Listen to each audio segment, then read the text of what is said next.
Well, Poems Love, how's it going? How's it going? It's your girl, and we made it back. Whoop, skirting around the corner on two wheels, but we are here. Hello out there. How you guys doing for another week? As you can see, as we promised, we're bringing you a wonderful jam-packed episode this evening. You know your girl, Poems Up out there. Please do me a favor and share the link before we get started. You know the routine. Those of you that want to get in on the conversation, go to www.healthybcandme.org and get the link and come on in and have a conversation with these bosses. Boy, you're going to be enlightened this evening. And as we always say, we love our angel donors. And if you wanted to give right away, Cash App is palms up the number 4MI. You know our work. You know the money will go to use and it's appreciated. What's up out there? How you guys doing? Yeah, I know. It's already January the 9th. Well, we got some sheroes in the community, and I'm not just going to talk about it. I'm going to introduce you to them. Now, before we get started, because we have a lot to cover this evening, I want to give a wonderful shout out and a heartfelt thumbs up to our citizens of Marbury Plaza out there. Marbury Plaza, we're with you and we hear you and we see you. Keep fighting, keep standing up. Guys, on Martin Luther King Jr. Day, as we always have the parade in the Deer City, we are going to be joining Marbury Plaza. The Palm Show will, along with some of the other citizens. Hello, Wingate, Palms Up. Hello, Woodbury Village and Woodland.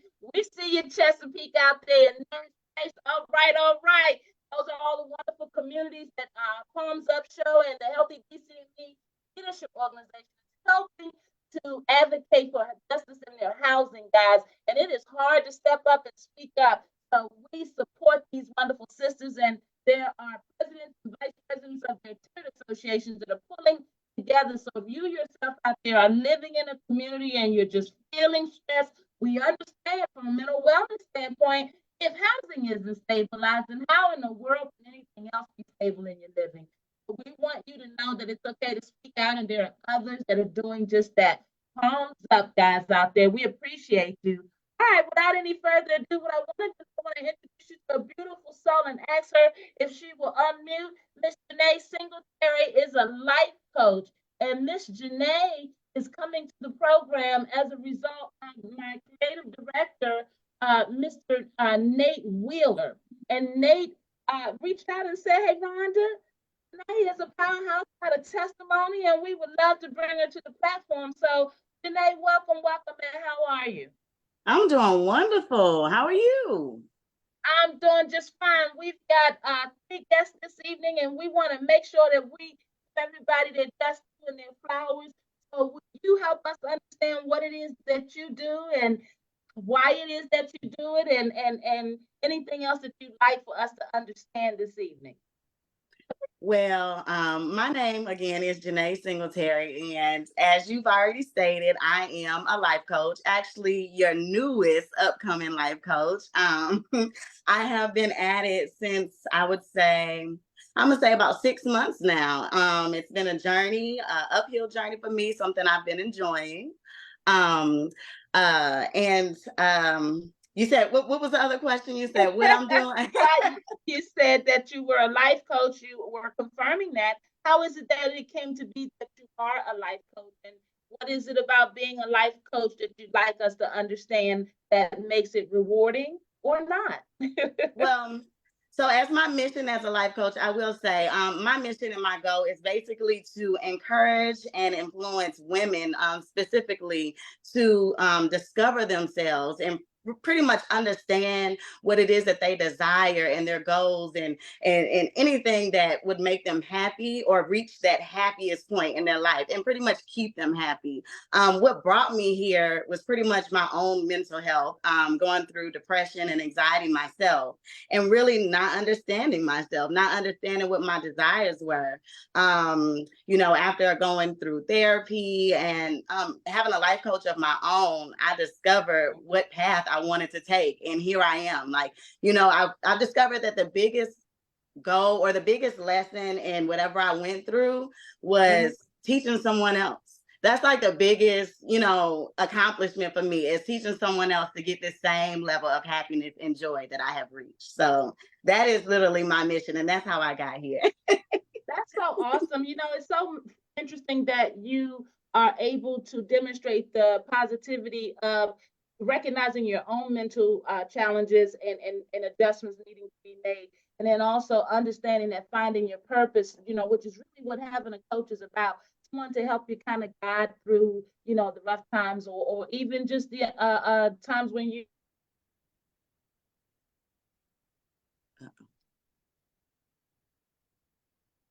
Well, it froze. Yeah. Because a lot of times Yeah, don't trust easily, right? Mm-hmm. Hear me? Yes, we can hear you now. Okay. So with this weather, I should have given a disclaimer up front. I'm trying to move us through this before it has the ability to disconnect us since we're all in place. So thank you. See, it already passed through Georgia, so it's reaching you guys now. Well, we're blessed that we even are getting this far with it, with so much rain that's falling today. So thank you, guys.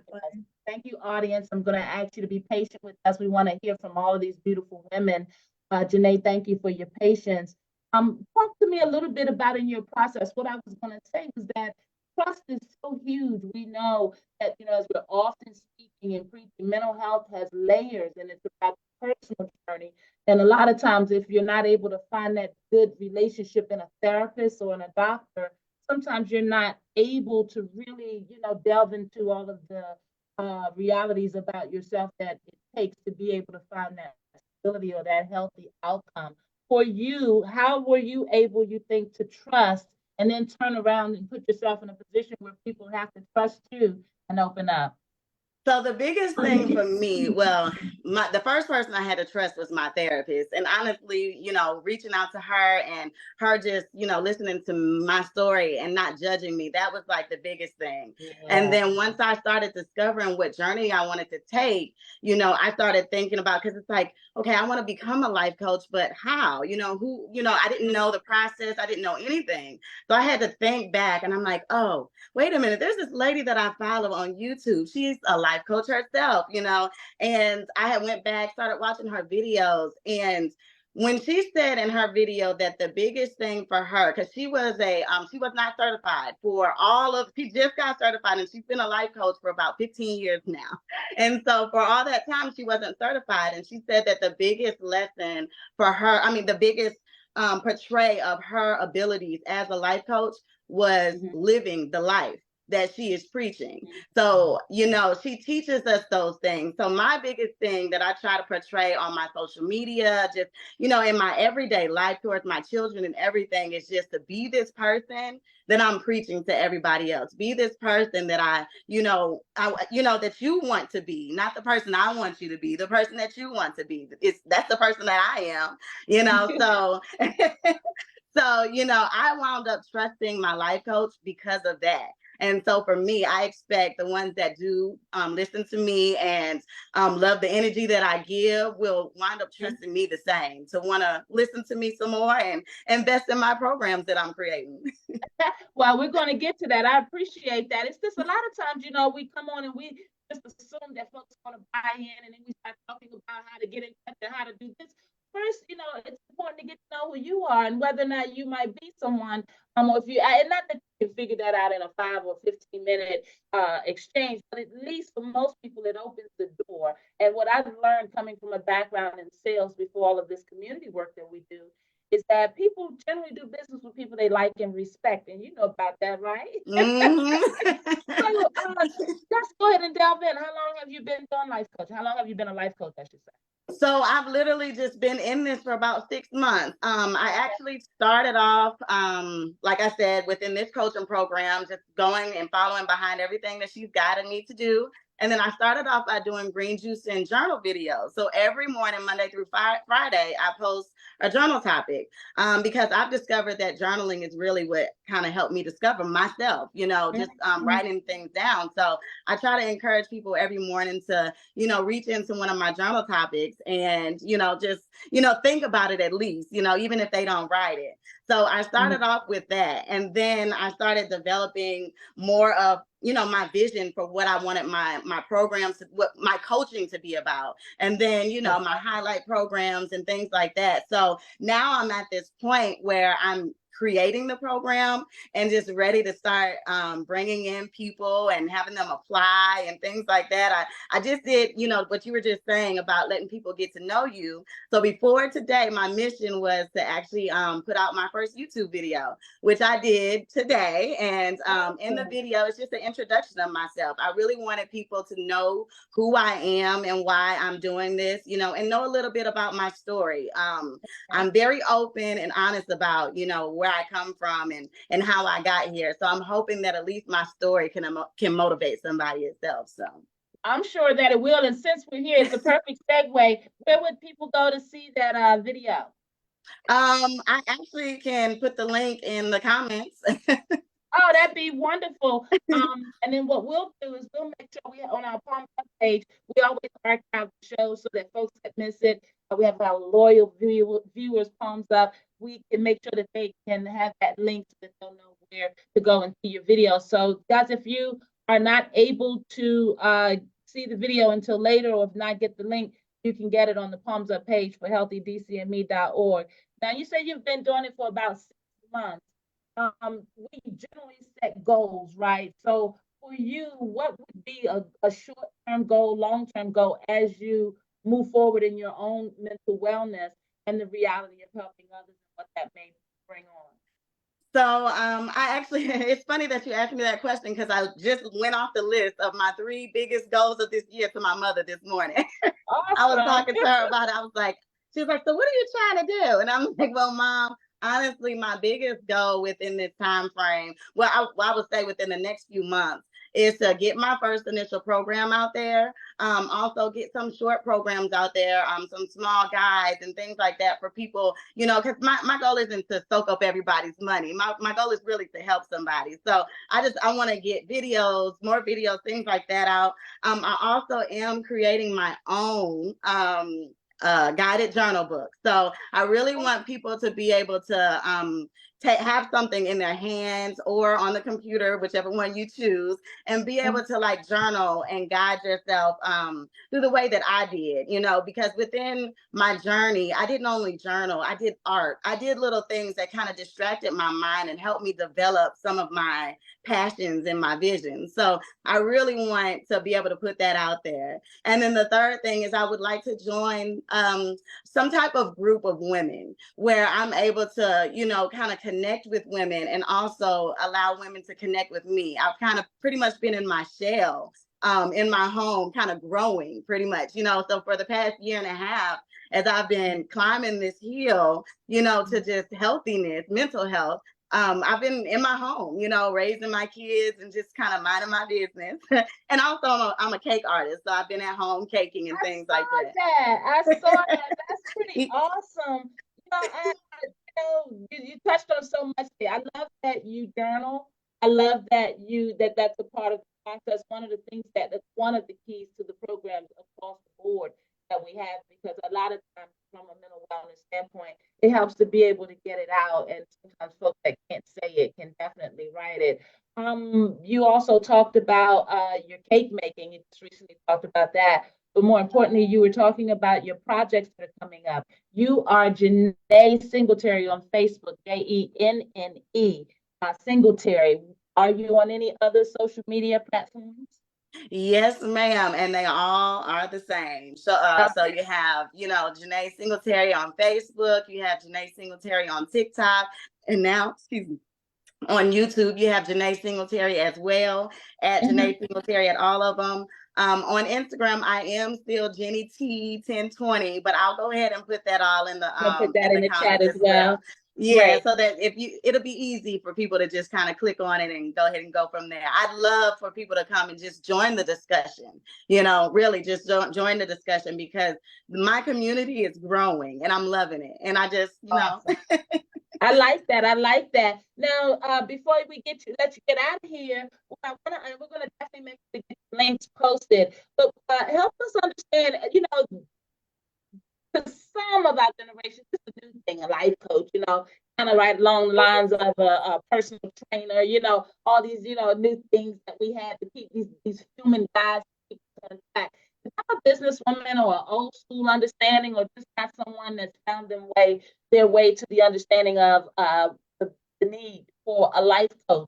What would you say tonight to our audience or folks in our audiences to help them to understand why? Why a life coach? A life coach is, did it freeze again? I think so. Why? Right. We're hanging on the why, Janae. I'm gonna wait for her to come back in before I say the why. Don't you start confessing to things you haven't done. Right. Oh man, it's the weather. Oh, that DC weather. I heard it's crazy. Time's up. It goes right along with these allergies. Can you hear me? We sure can. Oh, good. I'm sorry, guys. I tell you, I have truly no control. Will you talk to us a little bit about why the need for a life coach for folks that it may not resonate with? You know what's funny is I did not think that you were going to ask me that question, but I thought about that answer. Awesome. See how God is. No, but it's like, it is a legitimate question because, a lot of people are like, well, I have a therapist, so what do I need a life coach for? Or a lot of people don't even want to get therapy or aren't even interested. But the whole purpose of a life coach is for that. Like, just like a coach, I thought about my favorite track star, Allison Felix. She's like amazing. I don't know if you guys have ever seen her run, but that lady is absolutely amazing. And in order for her to get to as good as she was, she had to have a coach to push her, to teach her special ways and different tricks and different things to get her to the amazing point that she was. And then she wound up having a baby. And guess what? She had to climb back up that ladder so that she can win her last big Olympic race. You know what I'm saying? So all of that was needed with a coach. She couldn't have done it by herself. And so I with saying that, the same thing goes for like a life coach, especially when it comes to something like mental health, because, you can have a therapist and your therapist is there to tell you what is wrong with you. I'm not here to tell you what's wrong with you. That's something that is important for you to know and, go to therapy for. But as far as actually being guided into, developing from it, because there's one thing to have a label like depression or anxiety, but how do you come from it? How do you get from, do you want to take medicine or do you want to do it on your own? Well, how would you do it on your own? That is what a life coach, my life coaching would be about, is guiding someone to get to that point of, to me, true happiness and joy. So I think that's beautiful. And you've explained that perfectly well. I forget the name of the Olympic skier who she's a downhill skier. And like you said, she had a life event that caused her to have to climb back through. She had a couple of failed. She had medaled before, I think bronze medal. And I'm so apologetic that I don't have her name. I didn't think I would bring it up this evening.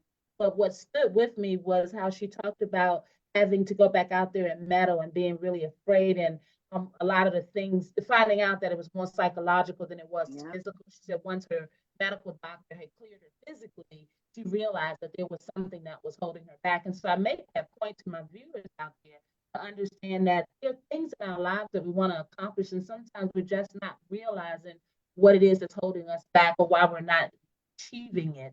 And the reality is that sometimes it might take the understanding of a life coach to help you be able to accomplish that. Janae Singletary is our very beautiful guest this evening and life coach. And a little bit of a secret there, Janae and I worked together many years back at Wyndham Vacation Resorts over in Alexandria, Virginia. So it's such a wonder to see her again. She's so beautiful and smart. Thank you. I just thank you for having me. Oh, no, thank you. We like to bring folks from all walks of life, and it's such a rainy day, and it was so easy just, with all the fluid and things building up, it was so easy just to back and say maybe not, but no, every day that God blesses us to be on this earth, to be able to spread out a good message, to give out a good message, I am happy to be a part of it, and I definitely am excited to introduce you not only to our audience, but to these beautiful guests that we're going to be hearing from shortly. Before we let Janae get out of here, I wanted to open it up to Reverend Hope Gibbs and Reverend Wendy Hamilton to make sure that these professional, powerful women didn't have any engagement that they wanted to share or ask Janae about before we let Janae go this evening? Hope, Well, first, Wendy? I want to congratulate Janae Thank you. on that. That's amazing. And the fact that you've set 3 goals and it's only what, January 9th? Well, you'd be surprised. I literally have halfway achieved almost all 3 of them. It's kind of crazy. It's Wow. awesome. So you're very inspiring, and I wish you all the best. And I feel like 2024 is going to be a wonderful year for you and the people you serve. And Thank God you. bless you for that. Thank you. Oh, You know what's so- crazy is I literally said that this year, I named this year my year of results. That is this year. That is what it's I going to like be. And I'm looking forward to every result that God has come in my way. Okay. I like that. I like that. And before we shift gears, palms up to you. And we know here that our palms up, that we give God credit and palms up is kudos, or, you know, in some cultures and generations, they say words. To us, we say palms up. At the end of the day, it's just about rolling our sleeves up and making sure that we unify with others around us, being a community outreach program.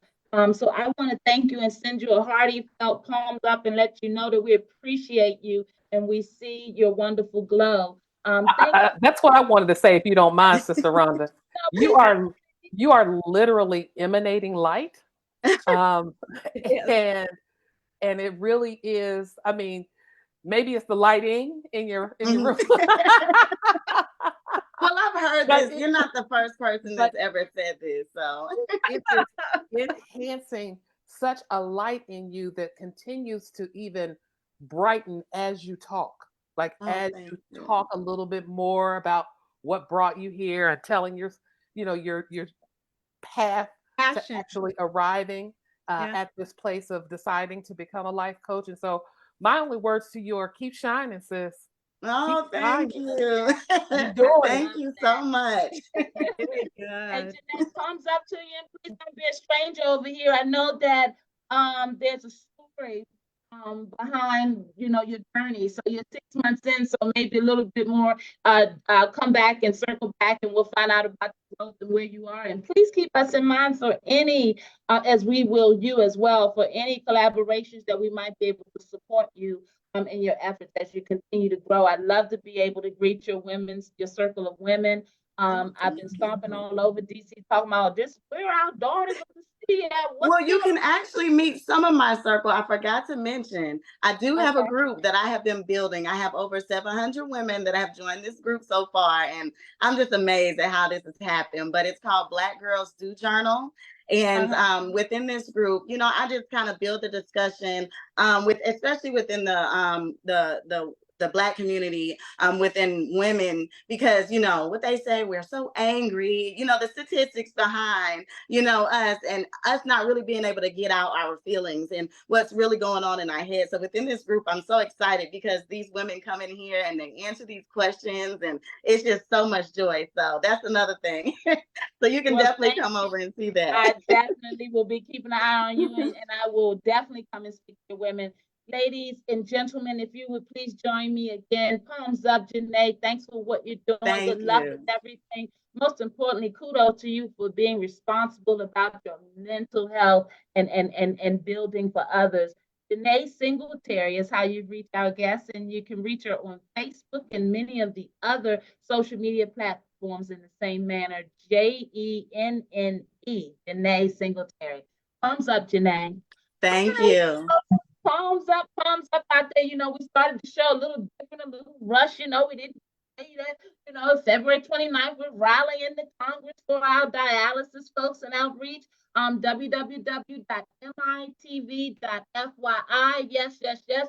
We are connected to all kinds of things because we want you to know that it's about community always and every day. And we want you to understand that we're still talking about VOACC's gun violence, spiritual gun violence colloquium at the before the end of the hour. But right now, I want to introduce you to Reverend Wendy Hamilton, yay. And no, there is no, we don't know. Let me not say that. We might have a connection down there on that. You right. You right. Hamilton. I know I didn't come up with it in my brain. Probably didn't either. But anyway, thumbs up to you, Wendy. And how's it going? And welcome to the show. Thank you. Thank you so much, my sister, maybe from another mother. How are you doing tonight? Hello to all my Fine. hello to all the wonderful guests who are here tonight. I really appreciate this opportunity to come on your wonderful platform and talk a little bit about empowerment of women and things Absolutely. that we can do as women to empower each Yes. other. Yes. I'm so excited to have you on, that you took time out, because you're doing so much and you're so humble. Wendy is working with our children. I know that she's going to talk to us a little bit about that. But Wendy is actually running for shadow senator for DC, and I really want her to talk to us about that. The Phones Up show is about education, and a lot of times we don't get involved or get engaged because we don't understand. And the fact that she's stopping by the Phones Up platform and taking time, I would love for you, Wendy, if you would walk us through that journey that brought you to our dear city, that kept as you where you are, and anything you want us to know along the way. Welcome, Queen. Thank you so much, and I'll give you all the condensed version, Exactly. to allow some time. But yes, and you see me trying to show my shirt. Yes, I am Wendy Hamilton, and We want to make sure we have all that information. let me get that out of the way first. Wendy Hamilton, RevWendyForSenate.com. That's right. And I'll put that in the chat. Oh, she got my card. That's how you do it. But yeah, so long story short story long, beautiful story. I'm originally from the great state of Ohio. And I was there minding my business and going through life, and then ultimately decided to come to Washington, D.C. to attend the great Howard University.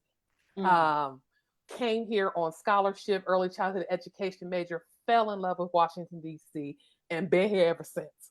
So what I call D.C. is my adult home, because I grew up here. I got here when I was 17 years old, and wide-eyed and naive. Country as all get out, coming into this big city, and got out the car like, howdy. They looked at me like, oh, we got a live one here, folks. But anyway. Bama. a red Bama, right? Look. Anyway. So I decided to make DC, my home. Now, I'm an education major. I've got communications in my background, but education has always, been what had driven me. And so I've worked in Head Start, and I've worked with families, in advocacy.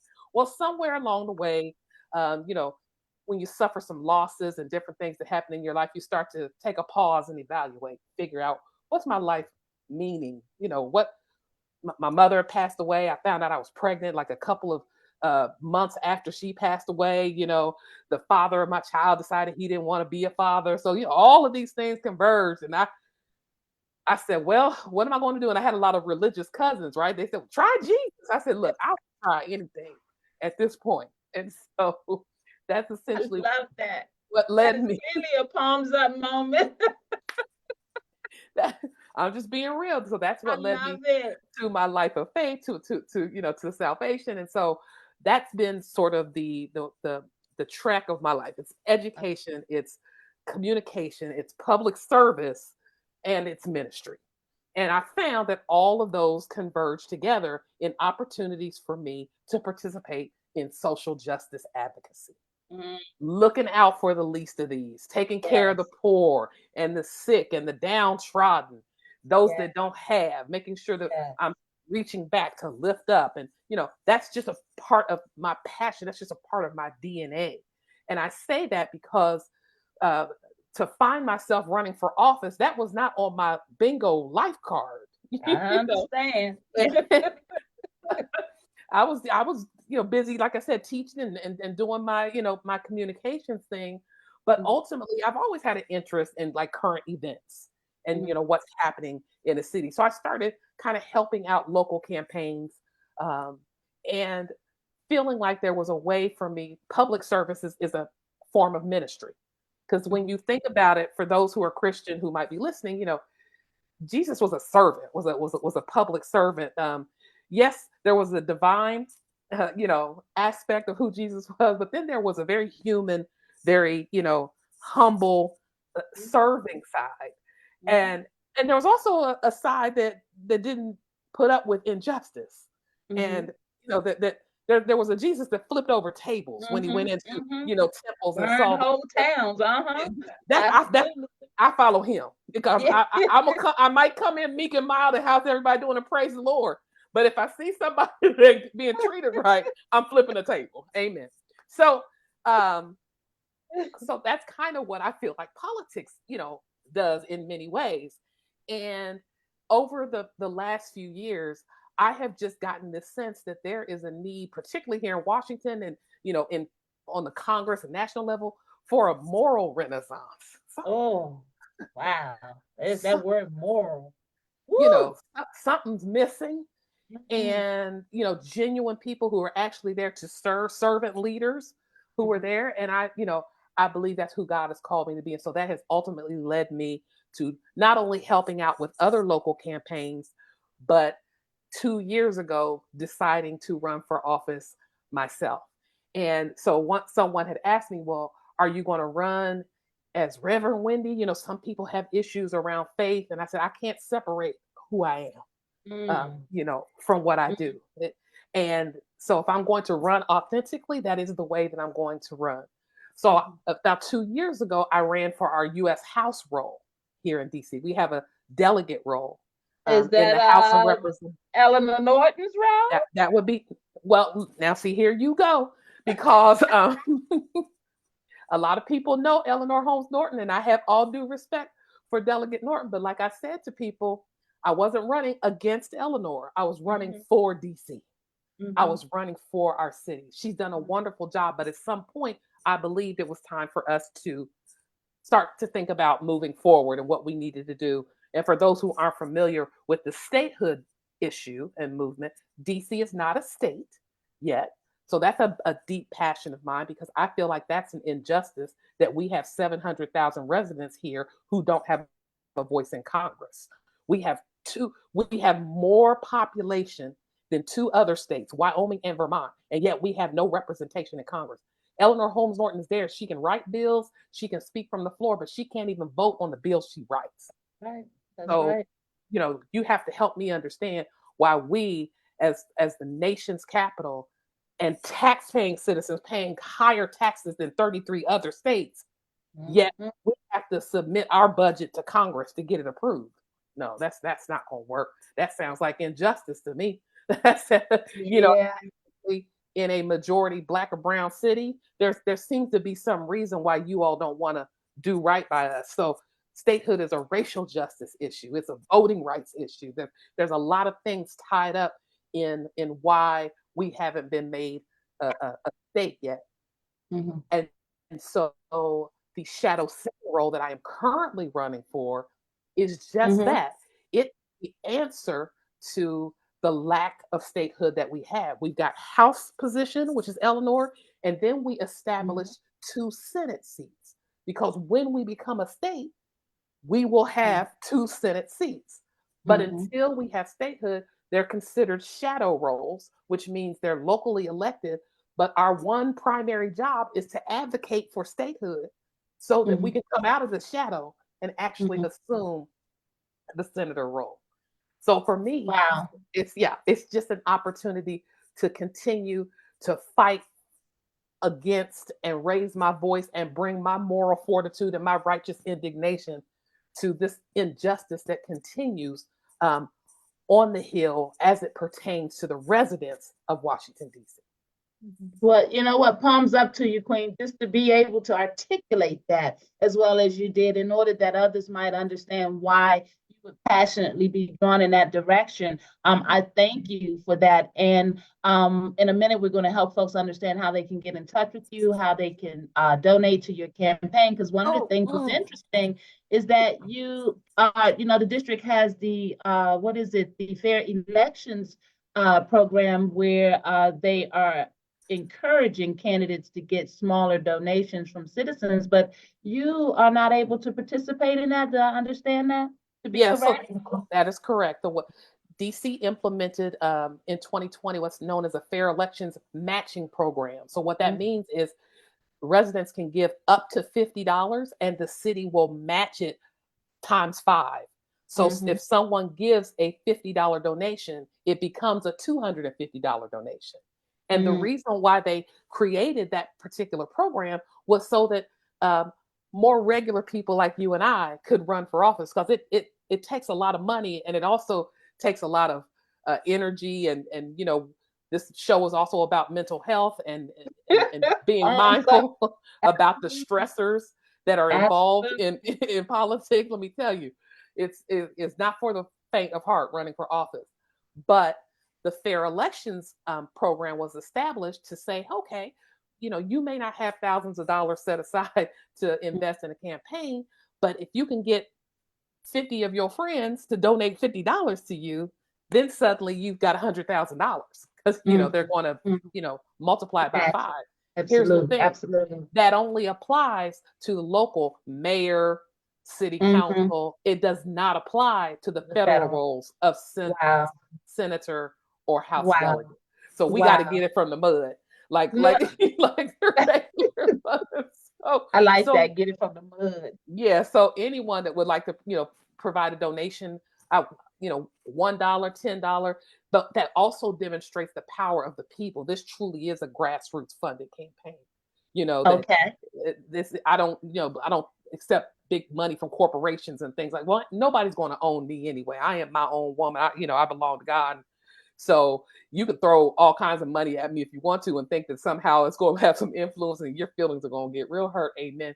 So I'm at glad you touched on that because a lot of folks Mhm. have walked away from the table because they're just concerned that people are, able to be compromised is the word we like to use, or the corruption tends to find them. And I get that as well. And we'll talk a little bit more, but will you speak to two things? One, your website I see is revwendy4senate.com. Is that where they can go to donate and learn more about you? And Absolutely. That's where there's a big donate button, right underneath my big head when you open up the website. and and beneath that is all of the information. What is a shadow senator? What is DC statehood? It's very important, because like I said, education is my background. And so that's my passion as well, is that I want to be able to teach people. I want to be able to demonstrate and emulate a different way that we can do politics, where we can actually sit down and sup together and break bread and get problems solved on people's behalf. But until you do right by us in DC, you're not even giving us an invitation to the table. You're making decisions about what we want to eat for us, and that's not going to fly, because yeah. that's not what the Constitution said. That's not who we are as America. America started based on the notion of taxation without representation. That was what the Boston Tea Party was about. It was up there fired up and pouring tea because they were paying taxes, yet they had no representation. And here we are many years beyond that, and we still have a state in our union that is experiencing the same kind of racial injustice and voter, disenfranchisement. So that's what I'm running to Yeah. fight for, because that is a moral issue for me.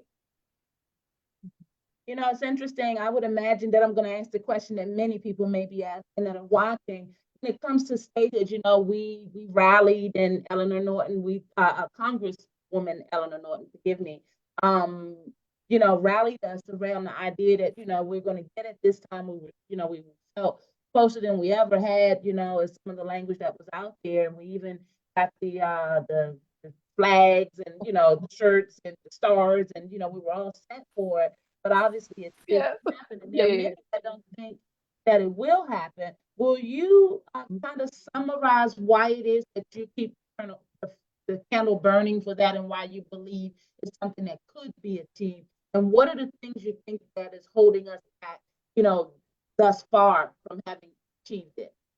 In your own Well, opinion, of course. I absolutely think that statehood can be achieved, and we've been fighting for it now for many years. We did achieve home rule, which allowed in 1991, which at least gave us a vote in the presidency, and on the federal level. The ultimate reason why we haven't achieved statehood, in my opinion, is because the Senate, as you all know, is made up of each state has 2 senators, right? And the balance of power shifts depending upon which party has more senators, in in in office. So right now, the Democrats control the Senate, but only by 1 seat. We have a 51 to 49, and Vice President Kamala Harris is the tiebreaker. If something comes up where it needs to be a tiebreaker.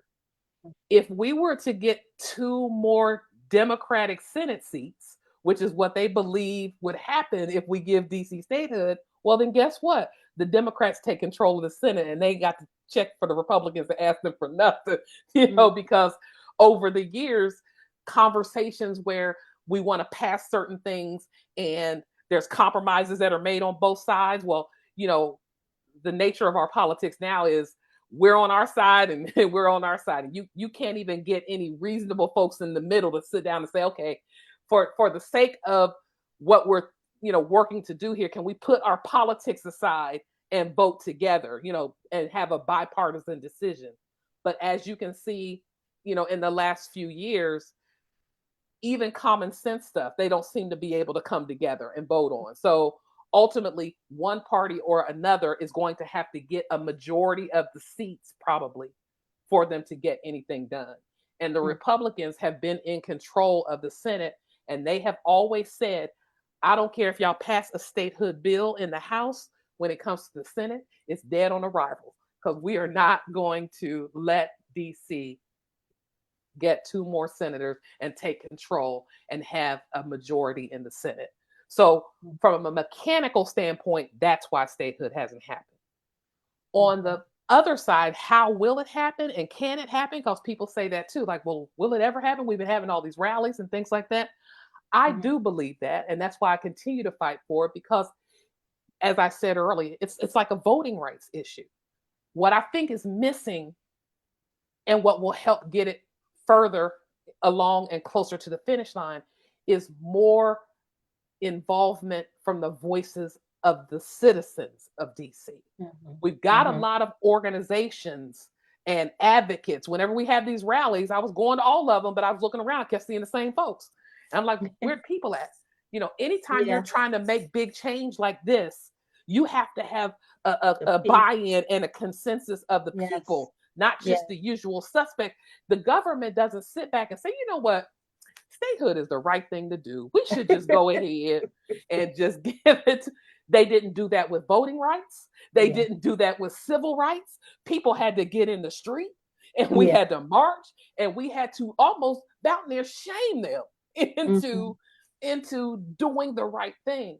And so for me, I feel like it's not until we get more DC residents along with the advocates and the activists and the organizations out there in the streets demanding that Congress do the right thing by us. That's, I believe, what it's going to take to get it ultimately over that finish line. That, and if we just so happen to get a Democratic majority, well, then it's a done deal. but that's the easy way. I think we're going to have to fight for it. It's going to be a combination of both. But I do think it's possible. That's why I'm running. Well, palms up, and I thank you guys. If you are just tuning in, this is Reverend Wendy Hamilton, candidate for DC Shadow Senator, and I want you Senate seat. And I wanted you to speak a little bit more, and I let it go longer than probably others might want it to because of politics. It is important that we understand that we have a well-rounded approach to the change that's needed on the ground in our city. And one of the things that I know, just like the word gentrification, statehood is being thrown around. And a lot of people are not that familiar with the conversation surrounding it. And I knew that you would satisfy us and help us to understand, one, from a passionate standpoint, but two, most importantly, from a necessary standpoint. We must understand these conversations if we're going to really impact change. But talking about change and some of the local issues, you mentioned that you have a passion for education. And we're getting ready to segue to talk to Reverend Hope Gibbs, who formerly helped VOACC, Volunteers of America, Chesapeake and Carolina, for those of you who don't know. And we're going to talk to Reverend Hope about the upcoming spiritual colloquium on gun violence. And of course, we've been talking about our youth and wanting to make certain that we have enough resources for youth. Will you help us understand your work with the youth or with, education? And then, what you see us needing to do, and then, just kind of conversation that way, from your opinion, of course.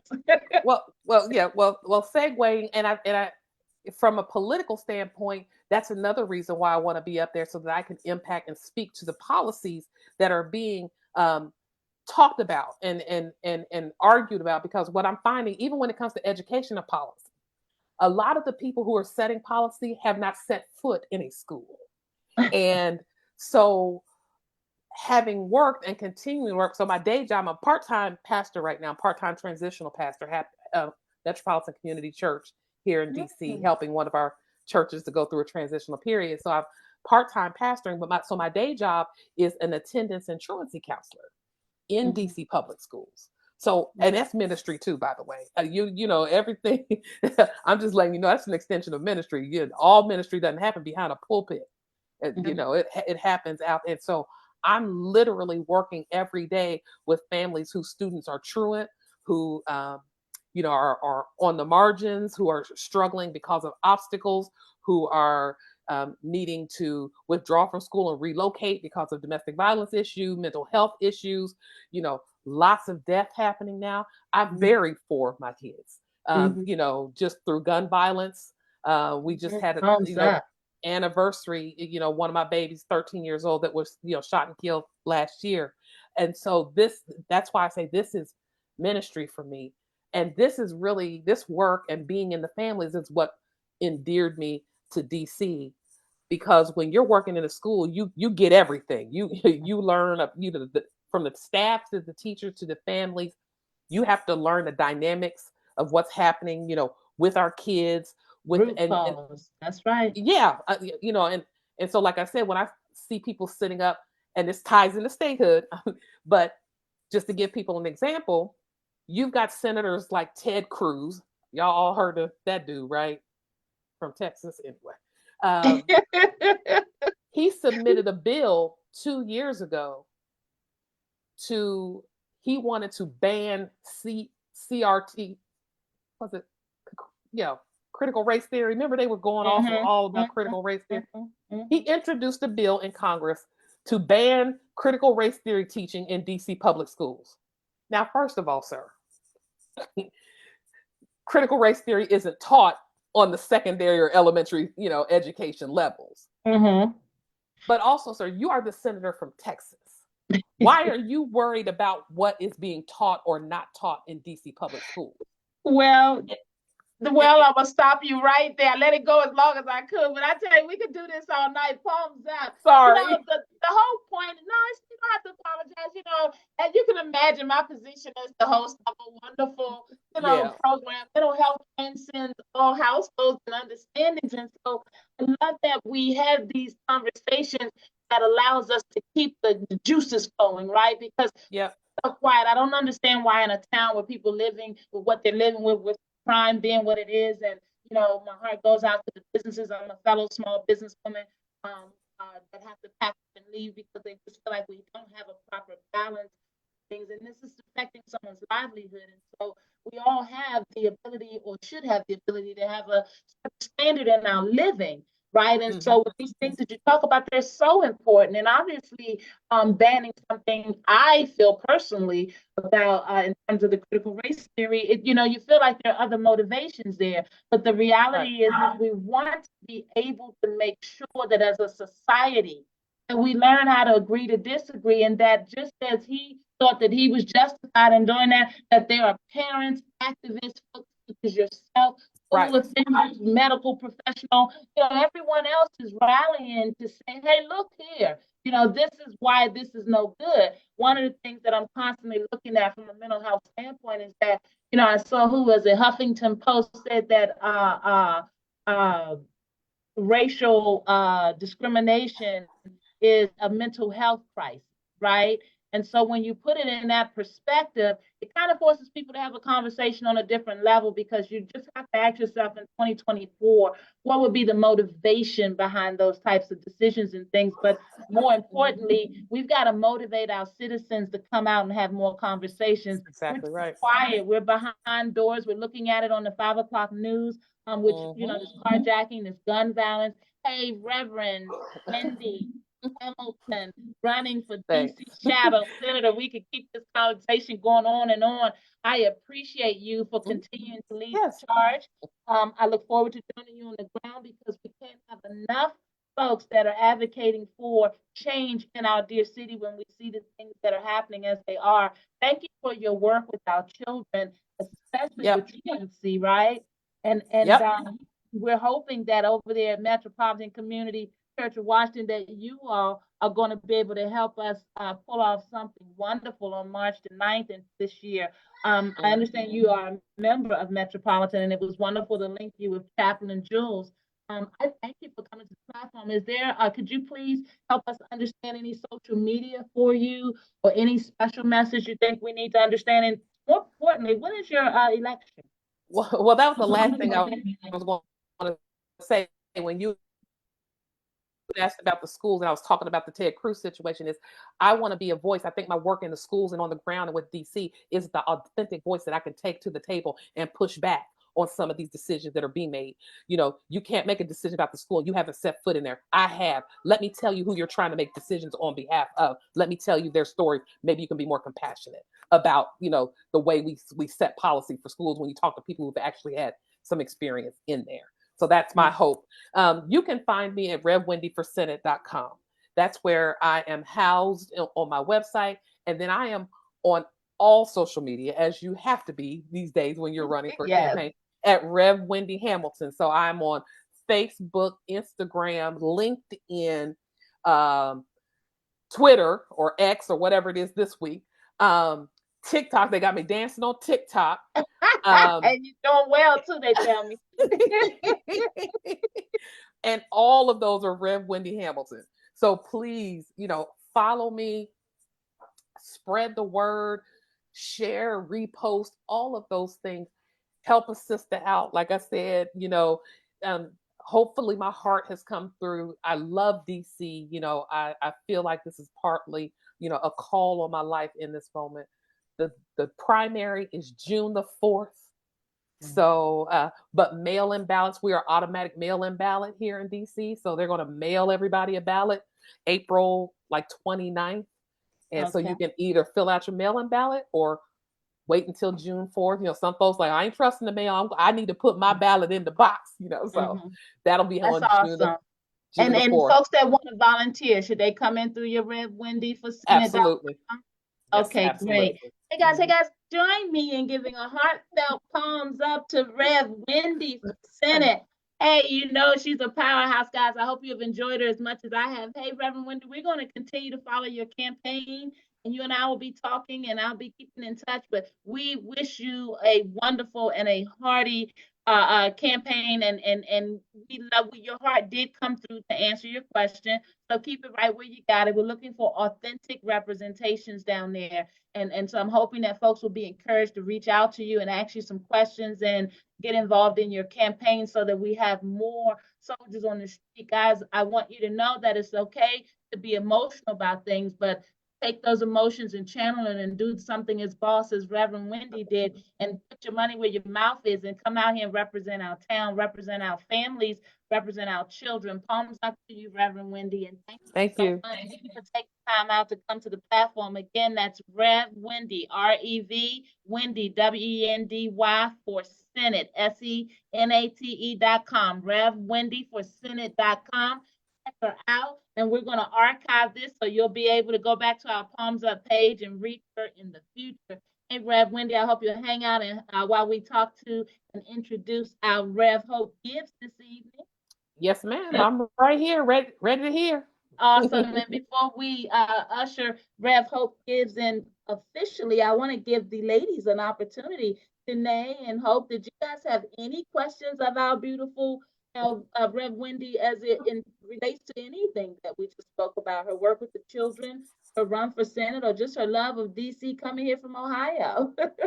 Yes, your passion is palpable, Wendy. Oh, thank you. It's just lovely to see, and I love it that, of course, you're working with children. As a mother of 3 adult children, I applaud you for that. And yes, anything you can do to build our children's self-esteem, their knowledge of the world, and that's where our future lies, and we can't forget that. So thank you for all you do. Thank you. Thank you. And I I was- appreciate it. Thumbs up from a Virginia resident. Right. All right, Virginia. All I was right, gonna say Virginia. somewhat of the same thing. You said that you really love to teach and educate, and that is your background. And you literally just educated me. Okay, I was sitting here learning, like, okay. So thank you for that. You're just like Absolutely. Coach Danae. Wait, what was that? I missed it. Love it. Don't stop. I told you we'd have a night of bosses, and don't you make a move. I want you to know that Reverend Hope Gibbs has come to the platform to help us talk again this week about our wonderful, wonderful community partnership with the Volunteers of America, Chesapeake and Carolinas. And I want to correct myself. This mouth of mine, if you haven't been following it, you're going to know it. I just be going, and I think last week I said they were over 160 years, and I went back and heard the repeat. I said, oh God, they are over 125 years strong in the community and still going. And I want you to know that they have wonderful, wonderful ministers and reverends and chaplains and support personnel that are involved. And we've been rolling out an episode every week of Palm Rock Show, making sure to introduce you to all the wonderful folks that are involved with the organization. You can imagine over 125 years of existing in the community and helping with matters of mental health and helping with our youth programs and some of the wonderful work that Volunteers of America has been doing. This is Volunteers of America, Chesapeake and Carolinas, and would you please join me in giving a hearty welcome and hearty palms up to Reverend Hope Gibbs. Hello, Reverend Hope Gibbs. How are you? Hello. I don't know how much time we have here. Oh, we have all the time. All the time in the world. Okay. Yes, yes. Well, We have a wonderful, wonderful platform of folks, and I don't want you to get alarmed because the hour has come. We don't really do 3 guests, but we've been doing something special since the Volunteer of America and Chesapeake and Carolina partnership. We are making sure that every week we make room in our platform to talk about their more than thoughts and prayers spiritual colloquium. So our audience is familiar with the fact that you guys will be representing every week on the platform. Talk to us a little bit about your work with the Volunteers of America in Carolinas, and a little bit about the Gun Violence Colloquium that's coming up on March 9th at Metropolitan Community Church of Washington. We've been advertising it every week. You can reach out to Chaplain Jules. She would love to hear from you. 336-419-7579. We're looking for sponsors and corporate partners to be able to help enhance this wonderful free event where they will feed us, they will teach us and talk to us all about strengthening the community, dialogue around this gun violence, fostering unity and awareness, also while offering encouragement and tools for many of the victims of gun violence. So I just want you guys to know that this is the same event that we've been talking to you guys about because we want to bring awareness. And if you have not already set your calendars, please do so. In the meantime, would you please set back and let's listen to the wonderful conversation that we're excited to have with Reverend Hope Gibbs about her work at Volunteers of America, a little bit about her, and talk to us a little bit about the event. Welcome. Well, Rhonda, I think you pretty much summed up everything. So I'd like No. to say good night. No, You did a wanted great to let you job. off the hook so you wouldn't feel responsible for trying to get it all in. Yeah, better you than did. who You did you great, are. and I also put that information, Jules' information, into the chat. And Awesome. she's just a spitfire, and she's the one. Yes. I had a ministry working with adults with developmental disabilities for many years, and planted a ministry many years ago in Arlington at a facility for seniors with intellectual disabilities and mental health issues. And when COVID hit, Mhm. of course, that shut down, because believe it or not, chaplains and ministers aren't considered essential personnel. And that could be at the root of the problem Ah, in yes, many yes. areas of our nation. Very well point. So anyway, I was very fortunate to have Jules come into my life, and she is the one who brought me into the colloquium. And I think that, I'd just like to kind of hit on the idea that everybody is coming to this issue of gun violence with their own perspective. And it's based on their own beliefs and their own experiences. And, something really resonated with me from Dr. Ann Mhm. Yes, yes. eh, Thumbs up, from an big episode of sister. Palms Up. Yes. And what she said is, we all carry a gun, a mental gun, and how and what triggers that to manifest itself varies with each one of us. And, I really got to thinking about that. And we can see now that violence escalates when that mental gun is armed, whether it's a gun or a knife or a car or whatever Yes. it is. Yes. And, it kind of pounds home that point that it isn't guns that kill, guns don't kill people, people kill people. And People kill people. Absolutely. that's something that we've, really been hearing over and over, and I have on your Palms Up shows when this is discussed. One of the things that was mentioned in your June 6, 2023 show is how important it is we keep this open dialogue. Yes. And that's really what the colloquium is all about, is keeping that conversation open and Mhm. bringing in the faith community, Yes. because Yes. for so long, they've set back and we've done the thoughts and prayers, but we're not getting, the action that's needed. Absolutely.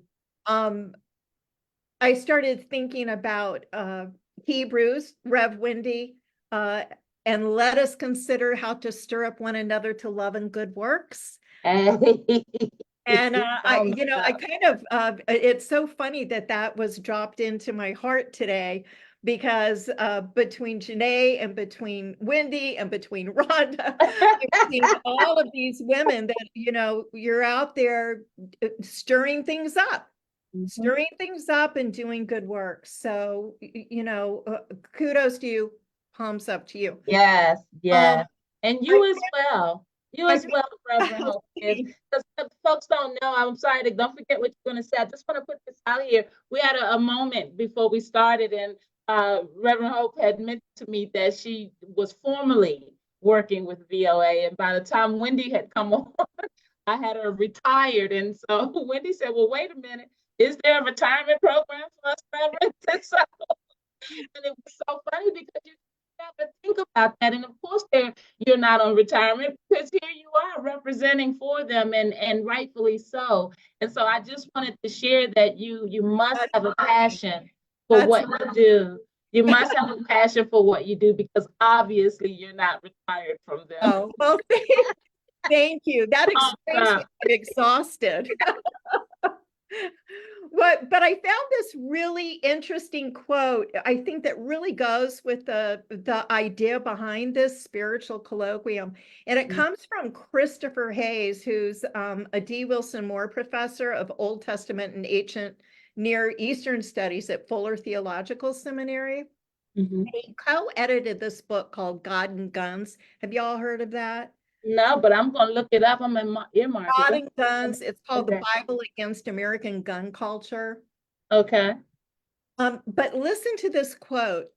I would say this to pastors and parishioners. The church, your church, does not have the luxury of pretending that a war is not going on. Silence will not save us. Absolutely. I love that. And I Yes. get chills whenever I read that because I'm Yes. like, it's so easy to sit back and not Yes. do anything or say anything. But you know, as soon as it hits our backyard, then Mhm. we're up in arms and we want Absolutely. something done. Absolutely. And Absolutely. we And can't do that. We can't we sit can't. back. We can't. And what you explain is our reactionary approach to the reality that we're burying citizens almost every day, every other day, if not every day. And what you described just seems to be our blueprint for dealing with everything. You know, it's the same argument I feel we can make in our mental health preventativeness, and also from the standpoint of our housing realities and what we're dealing with. So, and I'm so happy, ladies. Let me just talk about the elephant in the room. We look very beautiful this evening. It's not so much that we're bosses in our own respect, up at 7 after 8 p.m. talking about this community stuff and saving lives and being the true hearts that we are. But more importantly, we represent multi-generations and multi-ethnic backgrounds, and the reality that our hearts are still all in the same space and place. And this is what our 2024 community message needs to look like, right? Because we all need to be at the table helping to get this right. We've been living through this gun violence for so long. And Reverend Hope, as you mentioned, we gotta get stirred up, and our communities have always had church at the center. We've always had, you know, our spiritual folks come in and help guide us or help be the compass or provide the foundation. And like you said, you know, maybe because you guys weren't considered essential workers, you know, we've come off the reality of understanding who's needed at the table as we talk about this gun violence and this senseless loss of life. Talk to us a little bit about the idea, because we share well, I'm on the planning committee and I get so excited when I see all of the conversations that come about. Talk to us about some of what you're excited for this colloquium to introduce to the community, and if you would, as if we need to encourage them as to why they should come out, but just a message of call to action, if you would. Right. Well, I think more in the most important thing that I want to stress here is the impact that personal testimonies have, that a story has from an authentic story. We are collecting anything that anybody wants to share who has been touched by gun violence. We and you can contact Jules. We actually have a site, and she can send you that link where Mm-hmm. you can upload. You can take this on your phone. Just Mm-hmm. pick up your phone, tell your story, and if you have any ideas on what we can do as a united people Mm-hmm. on diminishing this violence that seems to be just taking over. You know, it's killing our children. And, Yes. you know, we talk about the future. What kind of future are we going to have if we kill it off?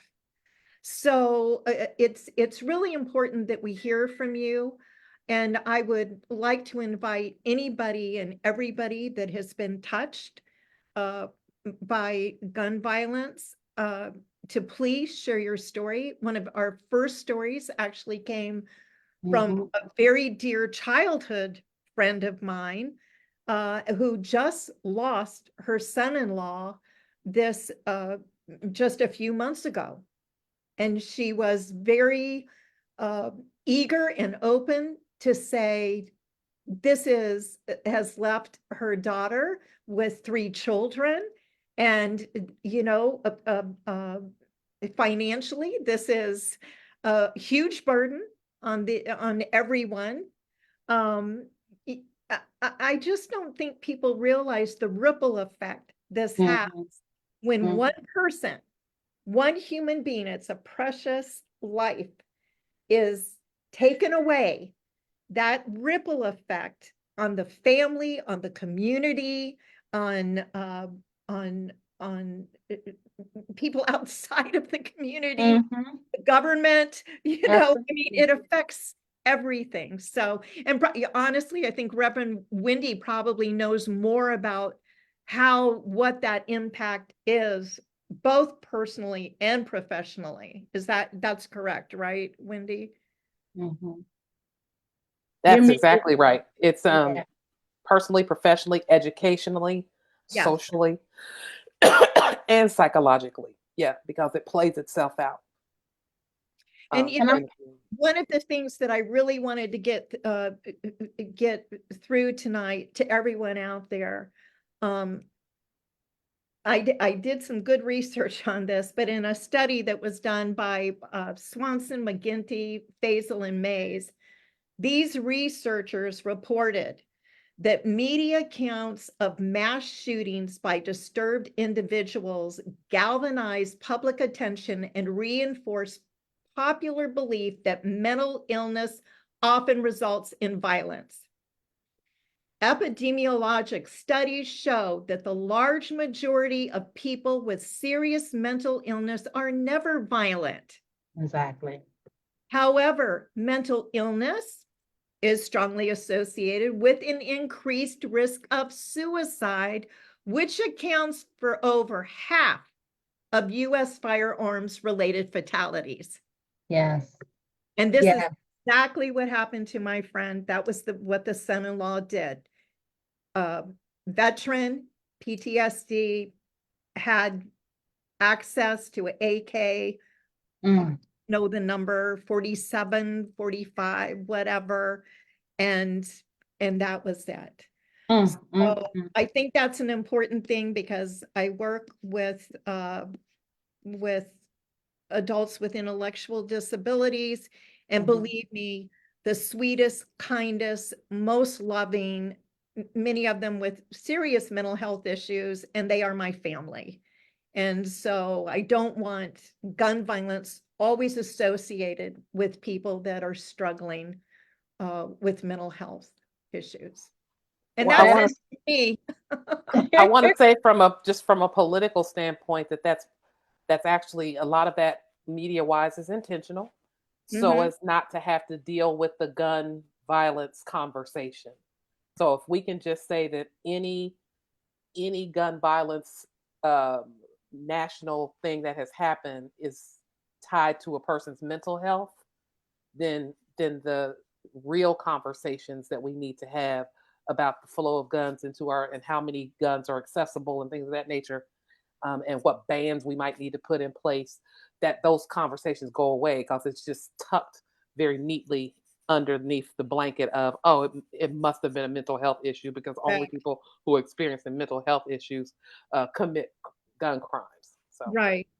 And Rhonda, if I can, I just want to close with something else that I thought Hayes wrote that was it's a good closing here for this. Please do. But it says, if hope can be found, it lies in the energized activism of those who have mobilized in the face of the violence epidemic and said, this cannot be.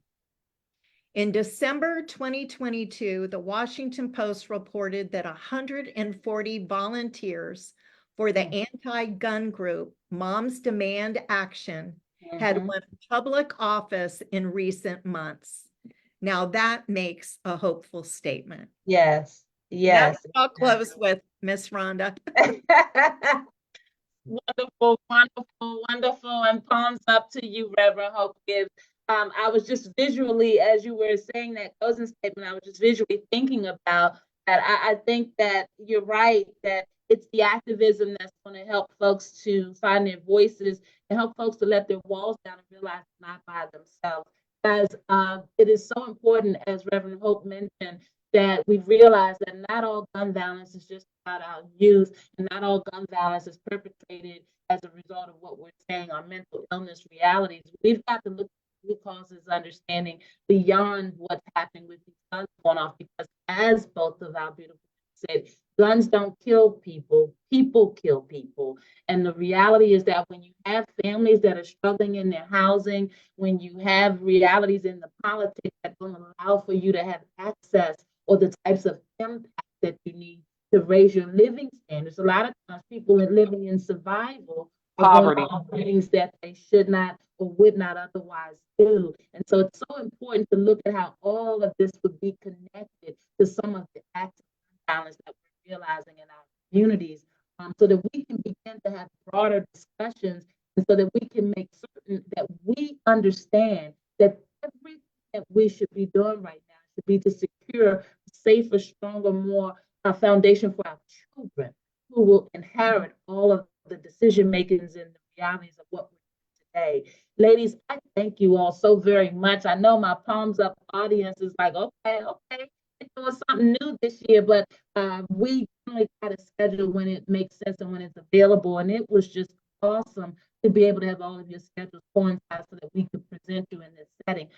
Sometimes we have to show and lead the way for many of our folks out there that get so used to being behind their phones and these computers, and realizing that beyond the virtual understanding, you guys can actually come out from behind those computers and you can get involved on tonight's platform. Imagine that. Just being a part of our mental wellness family and understanding you've been able to meet a shadow senator candidate from DC by way of Ohio who has a passion for our kids. You've been able to hear from Miss beautiful Janae Singletary, who has been brave enough and transparent enough to be able to let you know that 6 months in, she's excited and glowing more than she ever has about understanding and finding her true purpose and being able to deal with her mental wellness so that she can have a better and higher standard of living. And oh, hey, Janae, palms up to you. And then also, of course, our Reverend Hope Gibbs, who came on with all this wisdom, did a wonderful research, letting us understand that this gun violence transitions. It transitions among social, economic, and ethnic borders. Guys, it's time for us to come together as a community. And so, palms up to you, beautiful Reverend Hope Gibbs, for helping us to understand all that we need to understand about coming out on March 9th. I hope that now that you are empowered, encouraged, and motivated, get involved, guys. Palms up. We're going to keep doing the work. We don't think that because the words mental health are on the table that we need to divide as a community. We believe we need to come back together because understanding and education that has to happen so that you can truly understand what's needed to uplift our communities and every household within our communities. Hey guys, it's your girl, and you know how excited I can be. I know I've taken you past the hour, but I would imagine talking about saving lives and getting you this wonderful information so you know that we're out here. The Volunteers of America, Carolinas, and Chesapeake are having a spiritual colloquium. And they want you to understand that if we're going to do something about this gun violence, it has to be about more than just our thoughts and our prayers. Chaplain Jules is the point of contact for any information for folks that want to sponsor, get involved. If you want to know if your organization can be a part of this and how that might happen, please call Chaplain Jules at 336-419-7579. She'd love to hear from you. There's a website, www.voachesapeake.org, and you will be able to find the spiritual colloquium information. It's on March the 9th. It's from 1 to 6 p.m., Metropolitan Community Church of Washington, D.C. And I want you to understand that they're doing prayer vigils. You'll be able to eat. It's free. You'll be able to get some wonderful information. As you heard Reverend Hope say, there is still time for you to be able to tell your testimony, to be able to get your video message in and to attach your family and your loved one's legacy to this beautiful event. Let's let this be the start of something, guys. Let's go into this community and let's all come together and let's make sure we stay there. Let's make sure we embrace one another, and let's look up Reverend Wendy. Don't forget Reverend Wendy for Senate. ReverendWendyForSenate.com. She's looking to hear from you. Guys, I'm bringing these wonderful sheroes out here so that you understand that you all could be getting involved. We can do this together. Palms up. And with that said, ladies, I want to thank you all. And Janae Singletary, she's a life coach. I want you reaching out to her. She's built a community of 700 women already. So if you're someone sitting home and tired of living in isolation and looking for some people to talk to, here we are. Palms up, palms up. Janae Singletary on most virtual platforms is Jenne Singletary. And palms up to all these beautiful queens. Guys, thanks for hanging out with the Palms Up Show. 2024, we told you it'd be different. Guys, please do me a favor and please visit all these beautiful women. Please plan to come out to the gun violence colloquium so that you can meet Reverend Hope Gibbs, and Reverend Wendy will be joining us as well. But let's get involved, Palms Up. And for any further information, please don't hesitate to go to the www.healthydcandme.org website. Go into the Palms Up page for all of the information that you need. Ladies, thank you. Thank you. Thank Thank you. you. That was Thank you. wonderful. Bye, Reverend Y'all have a good night. Bye bye. Have a Bye-bye. good night. Thank you.